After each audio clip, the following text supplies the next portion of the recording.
Assalamualaikum warahmatullahi wabarakatuh. Bismillahirrahmanirrahim. Alhamdulillah wassalatu wassalamu ala Rasulillah wa ala alihi wa ashabihi wa man tabi'ahu wa wallahu amma ba'd.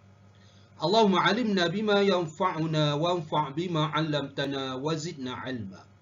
Alhamdulillah kita bertemu lagi dalam perkongsian berkaitan dengan ilmu mantik di bahagian tasdiqat yang merupakan siri yang keempat.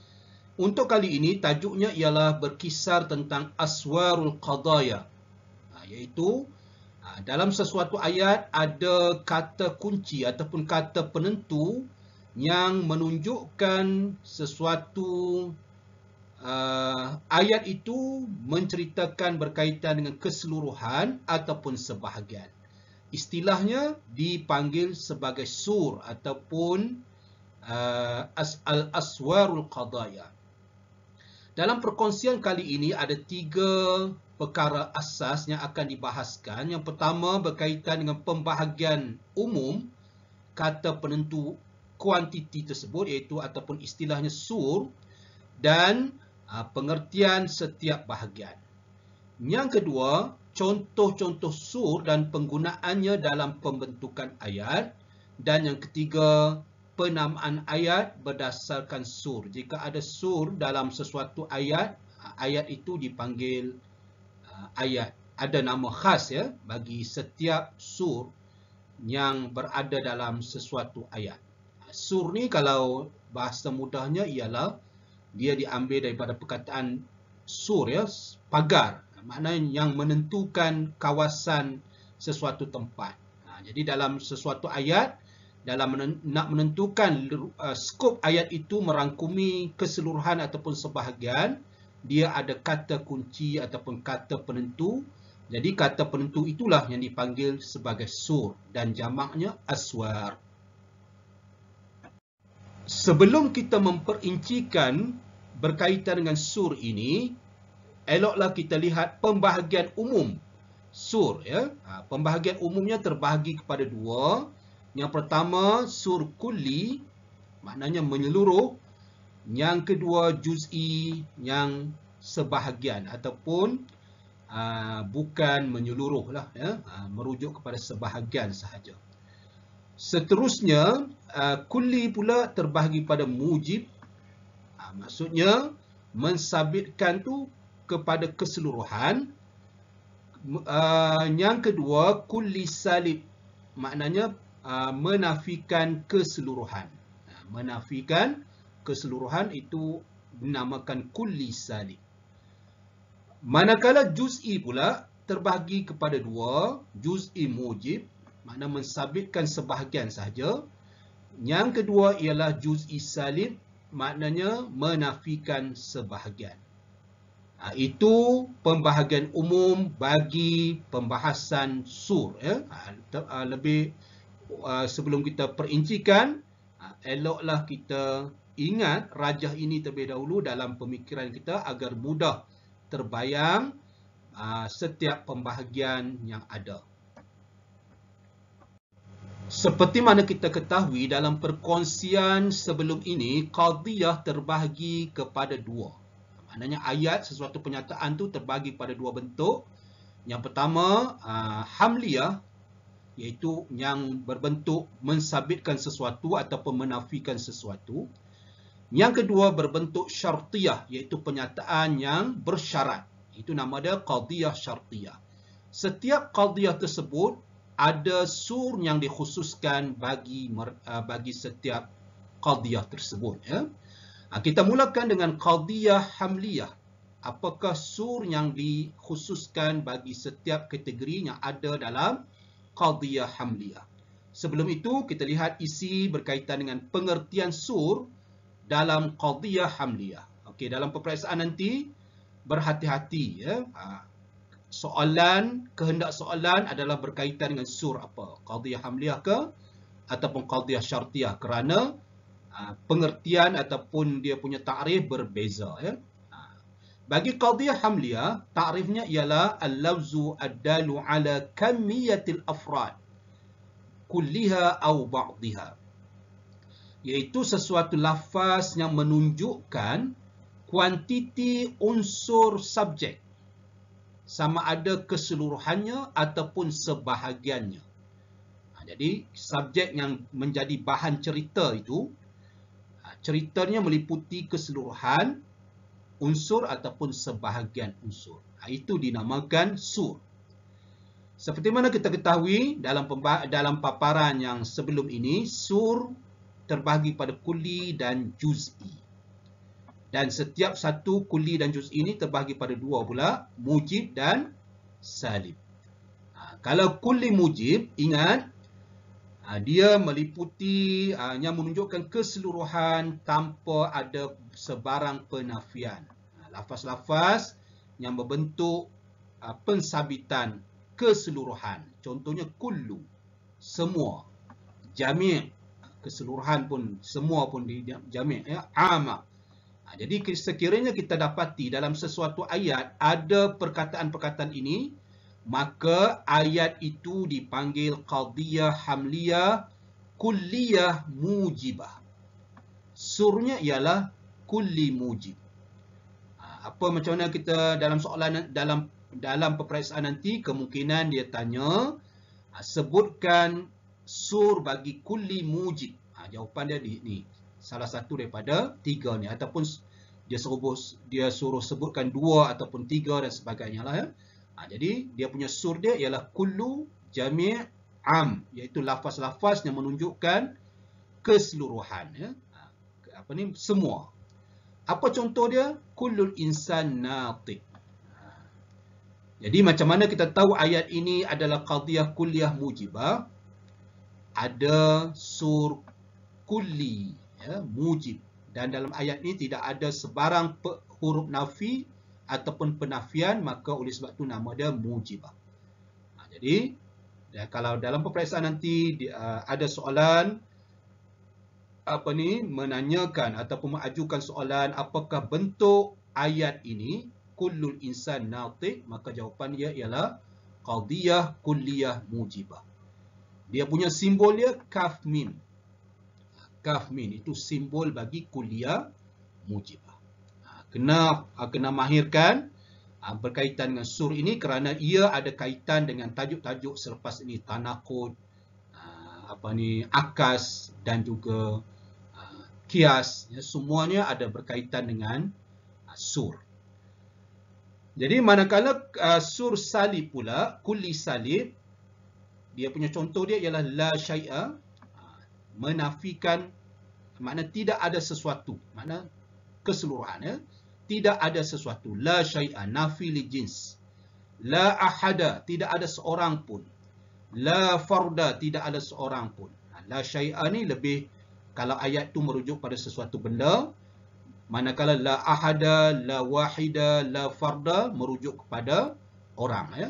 Macam di sini cerita dia tentang tulab, sudah tentu orang, maka penggunaan sur la ahada digunakan, ya. Tidak ada seorang pun daripada pelajar yang gagal, ya, birasibin, yang gagal. Di sini penafian dia adalah keseluruhan, oleh sebab itu nama dia kulli, ya. Kenapa nama dia salib? Sebab ada perkataan la tu, nafi li jins. Manakala ayat yang ada sur kulli salib ini dipanggil qadiyah kulliyah salibah. Dia punya lambangnya kaf sin. Kenapa kulliyah dan kenapa salibah? Sebab ada sur kulli salib, iaitu la ahada. Nanti dalam ayat lain contohnya berkaitan dengan benda, dia akan gunakan la syai'a di sini, ya. Jadi semua itu merujuk kepada qadiyah hamliyah kulliyah salibah. Okey, seterusnya kita berpindah kepada juz'i pula. Juz'i mujib dan juz'i salib. Juz'i mujib, dia punya sur dia ialah ba'du, mu'zam, ghalib. Sebahagian, mu'zam kebanyakan, ghalib kebiasaan. Maksudnya tak semua, tak menyeluruh. Itu dinamakan sur mujib. Kenapa mujib? Sebab dia adalah berbentuk pensabitan. Ba'du talabati fahimun. Mana kita mensabitkan kefahaman kepada sebahagian para pelajar. Jadi qadiyahnya terdapat sur ini, bila kita tengok ada perkataan ba'du, tidak ada huruf tidak ada sebarang petanda penafian, maka qadiyah tersebut dinamakan qadiyah juz'iyah mujibah. Mudah saja. Lambang dia jim mim. Dalam peperiksaan jangan jawab secara lambang macam ni ya, kena jawab penuh. Qadiyah hamliyah juz'iyah mujibah. Okey, seterusnya salib pula laisa ba', laisa kul, laisa jami. Maksudnya penafian sebahagian saja. Bila ada perkataan ba'du, ada perkataan laisa dalam sesuatu ayat, qadiyah tersebut dinamakan qadiyah juz'iyah salibah. Juz'iyah sebab apa? Sebab ada menunjukkan sebahagian. Salibah sebab ada huruf nafi. Maka dia punya lambang dia jim sin. Juz'iyah salibah. Ya, amat mudah pembahasannya. Dalam qadiyah hamliyah, pembahagiannya ada selain padanya ada sur, musawwarah, ada yang tanpa sur. Yang tanpa sur itu, ayat-ayat yang tanpa sur dinamakan ayat muhmalah. Dia tak ada sur lah. Kenapa nama dia muhmalah? Li'ihmalil qadiyah minas sur. Kerana tidak terdapat dalam ayat tersebut sur. Diabaikan surnya. Jadi muhmalah pun terbahagi pada dua, sama ada mujib ataupun salib. Mudah saja nak kenal muhmalah ni. Tidak ada dalam ayat tu tidak ada sur. Tak ditentukan sama ada semua ataupun sebahagian. Apa contohnya? Al-insanu haiwanun. Manusia itu adalah haiwan. Jadi tak ditentukan semua manusia ke ataupun sebahagian manusia. Oleh demikian, itu dinamakan ayat sebegini dinamakan muhmalah. Muhmalah ya. Sebab apa dinamakan muhmalah? Sebab diabaikan surnya, tidak dinyatakan sur dalam ayat tersebut. Kenapa mujibah? Sebab tidak ada penafian. Ayat ini adalah berbentuk pensabitan. Oleh sebab itu nama dia mujibah ya. Kemudian sesuatu ayat yang tanpa sur, yang salib, dinamakan qadiyah muhmalah salibah. Apa contohnya? Al-haiwan laisa bihajar. Haiwan bukanlah batu. Perkataan laisa inilah yang dikatakan salibah. Kenapa muhmalah? Sebab tidak ada sebarang petanda menceritakan keseluruhan ataupun sebahagian haiwan.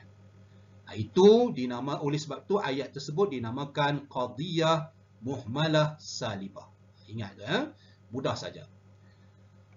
Okey, muhmalah hukumnya adalah juz'iyah. Nanti itu akan diperincikan dalam tajuknya akan datang ya. Muhmalah hukum dia, cuma ingat dulu muhmalah ni hukum dia adalah juz'iyah. Kemudian kita berpindah pula pada ayat yang berbentuk sakhsiyah. Macam mana dinamakan sakhsiyah? Sebab ditentukan ataupun dia punya maudhu' dia tertentu. Individu tertentu. Ataupun lafaznya merujuk kepada individu tertentu. Contohnya dhamir atau sebagainya ya. Dia ada mujib, ada salib. Contohnya Muhammad.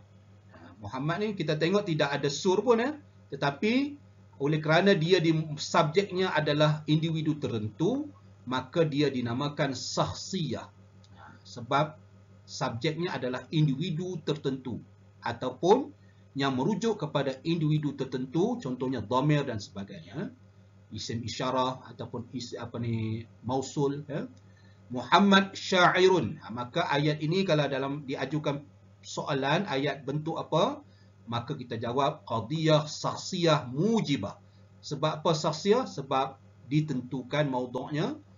Dan kenapa mujibah? Kerana ayat ini adalah bentuk pensabitan, iaitu mensabitkan syair kepada Muhammad. Manakala salib pula, sudah tentu yang terdapat di dalamnya penafian ya. Muhammad laisa bisyairin. Maka dia bertukar menjadi sakhsiyah sebab individu tertentu. Kemudian kenapa salibah? Sebab ada perkataan laisa di sini, iaitu berbentuk penafian. Maka dia dinamakan qadiyah sakhsiyah salibah. Jadi ini dia punya lambang dia. Ini sebagai memudahkan kita nanti, terutamanya dalam qiyas nanti ya. Kita gunakan lambang sahaja. Baiklah, sekarang kita bahaskan pula sur bagi qadiyah syartiyah. Seperti mana kita ketahui, qadiyah syartiyah terbahagi kepada dua. Yang pertama, muttasilah, iaitu muqaddam dan talinya saling berkait ataupun istilahnya tasahub. Manakala yang kedua, iaitu qadiyah syartiyah munfasilah, iaitu muqaddam dan talinya tiada kaitan ataupun ainat, berlawanan. Ya. Okey, kita lihat bagi muttasilah terlebih dahulu. Apakah yang dikatakan sur bagi qadiyah syartiyah muttasilah? Ta'rifnya ialah lawzul dalu ala anna at-tasahub at-tarfain aw adamat tasahubihima hasilun fi jami'il ahwal wal awda' aw fi ba'dihha aw fi wad'in makhsusin, iaitu lafaz yang menunjukkan bahawa gandingan di antara muqaddam dan tali ataupun tiadanya gandingan terhasil pada keseluruhan keadaan ataupun sebahagiannya ataupun pada keadaan yang tertentu.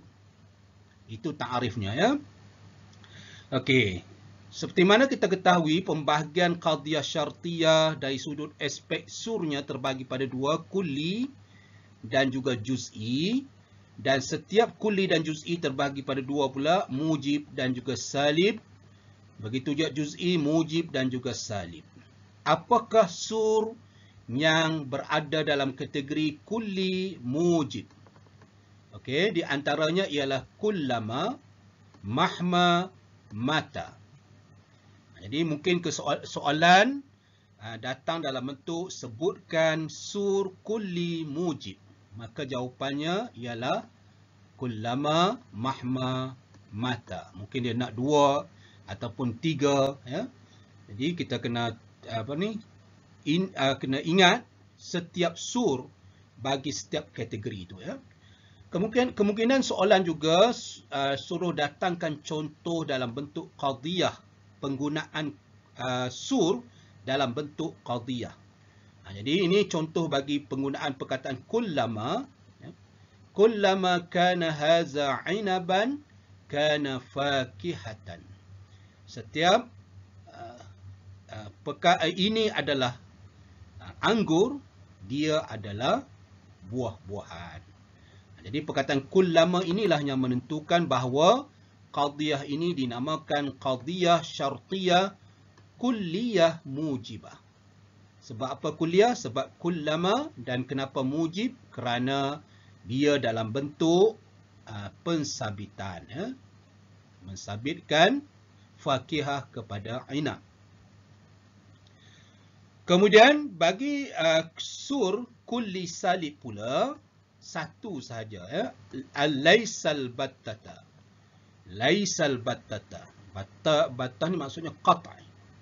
Maknanya tidak sama sekali. Ya, tidak sama sekali. Bila kita tengok ada perkataan laisal battata, sudah tentu dia adalah qadiyah syartiyah. Kerana sur ini khusus bagi sur qadiyah syartiyah. Maknanya kita lihat saja perkataan sur ini, jangan fikir yang lain dah, mesti qadiyah dia adalah qadiyah syartiyah. Cuma kita nak tentukan sama ada jenis dia pula ya. Bila laisa battata ini, dia sudah tentu bila ada perkataan laisa berbentuk penafian, maka dia mestilah salibah. Salibah bentuk apa? Kulliyah. Mana tidak sama sekali. Penafian secara keseluruhan, tidak sama sekali ya. Tidak sama sekali. Contohnya ayat ni, laisal batta in kana hazal aswad fahuwa katibun. Sekiranya orang ini hitam, maka dia adalah penulis. Tidak sama sekali ya. Laisal battata. Kemudian kita berpindah kepada juz'i. Juz'i begitu juga ada mujib, ada salib. Ada yang mensabitkan, ada yang menafikan. Dalam ayat yang mensabitkan, sur bagi juz'i mujib ialah qad yakun. Seperti mana dalam bahasa Arab, kita ketahui bila qad masuk dalam fi'il mudhari' bermaksud kadang-kadang. Qad yakun maksudnya kadang-kadang, maksudnya masanya tu tidak menyeluruh. Qad yakunu iza kana hadza fakihah kana inaban. Kadang-kadang sekiranya ini adalah buah-buahan, dia adalah anggur. Maka sekiranya ada soalan yang mengajukan jenis qadiyah ini, maka bila kita lihat ada sur qad yakun, maka di situ secara sendirinya kita dah tahu bahawa dia adalah qadiyah syartiyah, itu yang pertama. Kemudian dia adalah kategori juz'iyah, kemudian mujibah. Ketiga-tiga ni mesti dinyatakan dalam jawapan untuk markah yang penuh. Qad yakun maksud kadang-kadang. Kemudian satu ni saja mudah ingat. Kemudian bagi juz'i salib pula qad la yakun, kadang-kadang tidak. Laisa kullama, tidak setiap kali. Laisa mahma, laisa mata. Semua itu berbentuk penafian. Maka penafian itu adalah bagi sebahagian ataupun tidak menyeluruh. Qad la yakun iza kana haza haywanan kana insanan. Maka qadiyah ini yang mempunyai sur juz'i ini dipanggil qadiyah syartiyah juz'iyah salibah. Kenapa juz'iyah? Sebab ada qad yakun. Kemudian kenapa salibah? Kerana ada la di sini. Qad la yakun. Mudah saja. Jadi dalam peperiksaan nanti kemungkinan soalan dia akan tanya sebutkan sur. Ini jawapan dalam di sini. Ini sebutkan sur. Sama ada sur kulli mujib ke, kena hati-hati, kulli salib ke. Jadi kita kena hafal semua bentuk-bentuk sur ini. Kemudian mungkin ada soalan mengaplikasikan bagaimana penggunaan sur ini dalam ayat. Ataupun ada soalan yang suruh mendatangkan contoh bagi qadiyah syartiyah kulliyah salibah contohnya. Jadi ketika kita membuat ayat itu mesti dinyatakan sur yang menunjukkan dia adalah qadiyah kulliyah salibah. Itu saja, mudah sangat. Bagi qadiyah-qadiyah yang lepas, semuanya adalah bentuk qadiyah yang musawwarah. Bagaimana pula qadiyah yang tanpa sur? Iaitu yang dinamakan muhmalah dan juga makhsusah. Kedua-dua qadiyah ini tidak dinyatakan surnya. Manakala kalau muhmalah macam mana kita nak kenal? Iaitu yang ayatnya tidak dikemukakan sur. Oleh sebab tu nama dia muhmalah. Seperti mana dalam hamliyah juga dinamakan muhmalah kerana diabaikan surnya. Tidak dinyatakan keseluruhan keadaan ataupun sebahagian keadaan. Tidak dinyatakan. Okey, kita lihat contoh mujib. In kana haza haywan kana farsan. Ini bentuk ayat ini adalah bentuk ayat syartiyah muttasilah. Cuma tidak dinyatakan surnya. Maka kita tengok ada huruf nafi. Yang pertama tidak ada huruf sur, maka nama dia muhmalah. Kemudian tidak dalam bentuk penafian, maka ia dinamakan mujib. Dia dalam bentuk pensabitan. Okey, kemudian ayat yang kedua muhmalah salibah, iaitu laisa. Tengok ada perkataan laisa. Tidak ada sur dinyatakan, maka qadiyah tersebut dinamakan qadiyah muhmalah salibah. Dia punya lambang dia ni macam ni. Dia punya simbol dia. Kemudian ayat yang seterusnya yang bukan musawwarah juga, yang tanpa sur, ialah dinamakan makhsusah. Cuma kita nak kenal ataupun membezakan makhsusah dengan muhmalah ini Mudah saja. Makhsusah iaitu yang berkaitan dengan individu, kalau dalam hamliyah dia berkait dengan individu tertentu.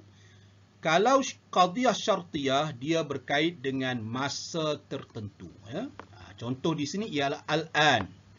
Kemungkinan ayat yang lain dia gunakan ghadan, ya, esok, ams, semalam, ya, dan sebagainya, yang menunjukkan masa ataupun keadaan tertentu. Rakiban, mutamassiman, masyian, jarian, semua itu adalah menunjukkan hal. Sekiranya terdapat bentuk-bentuk masa ataupun keadaan sedemikian, ia dinamakan qadhiyah makhsusah. Ini contoh dia, in ji'tani al-an. Ada perkataan al-an, akramtuka. Maka dia dinamakan makhsusah. Makhsusah apa? Makhsusah mujibah, kerana dia adalah dalam bentuk pensabitan. Manakala yang makhsusah salibah pula, sudah tentu yang terdapat dalamnya penafian. Ada perkataan laisa in ji'tani al-an, al-an ini makhsusah. Maka makhsusah dinamakan qadhiyah tersebut makhsusah salibah. Jadi mudah saja untuk kita menentukan bentuk ataupun jenis qadhiyah berdasarkan sur. Oleh demikian, pembahasan sur ini mesti dikuasai dengan sebaik mungkin. Seterusnya kita masuk kepada pembahagian yang kedua bagi qadhiyah syartiyah, iaitu munfasilah. Apakah sur bagi qadhiyah syartiyah munfasilah? Kalau syartiyah muttasilahnya lepas, dia dalam bentuk tasahub, sudah tentulah. Kalau munfasilah dalam bentuk inan. Kita tengok takrif dia. Al-lafzu ad-dalu ala anna al-inada tarfain.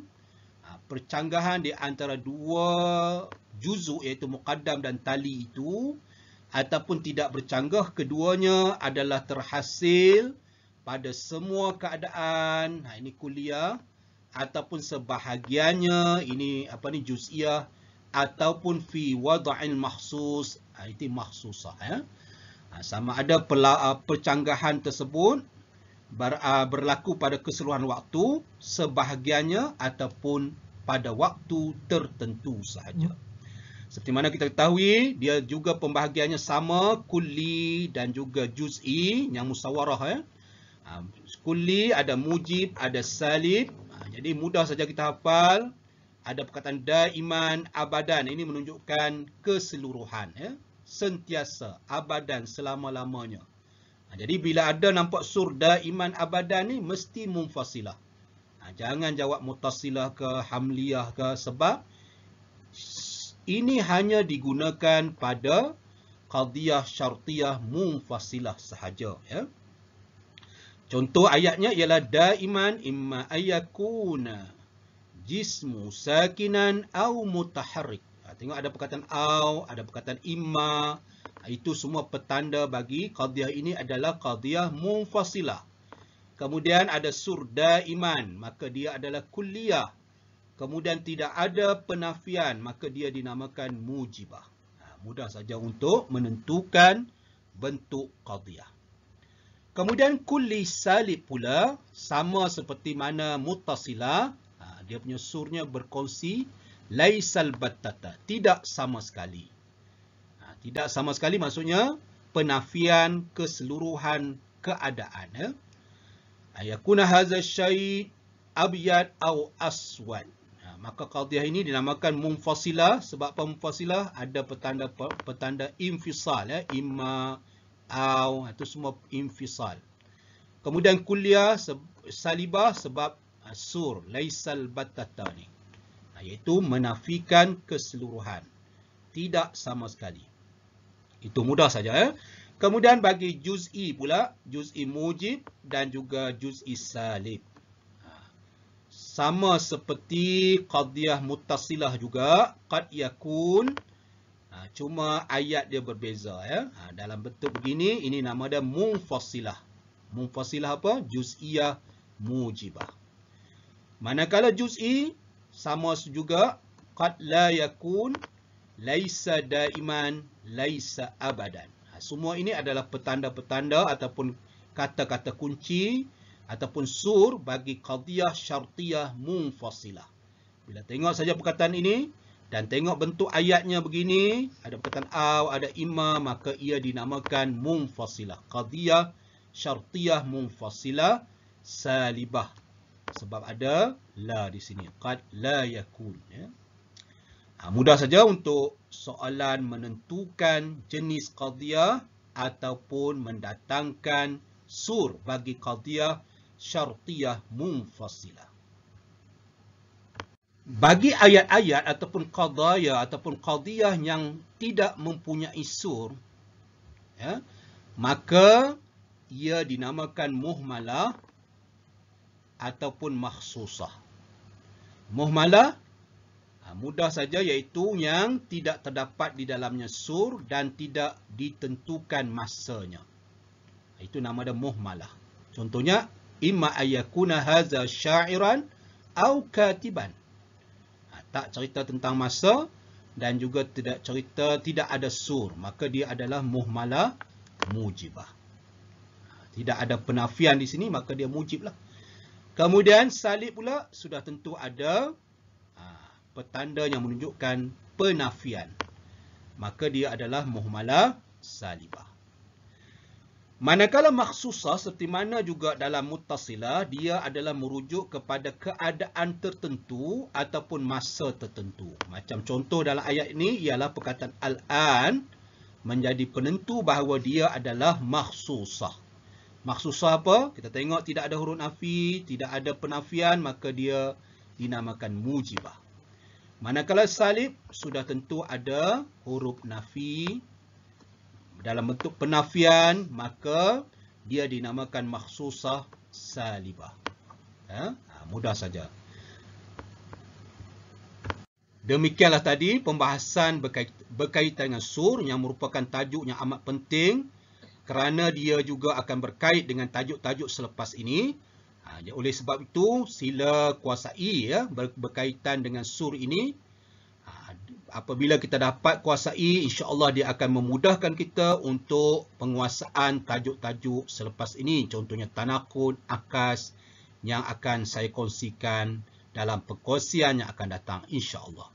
Untuk perkongsian kali ini saya ucapkan wallahu alam. Jazakumullah khairan katsira, semoga bermanfaat. Sekian. Assalamualaikum warahmatullahi wabarakatuh.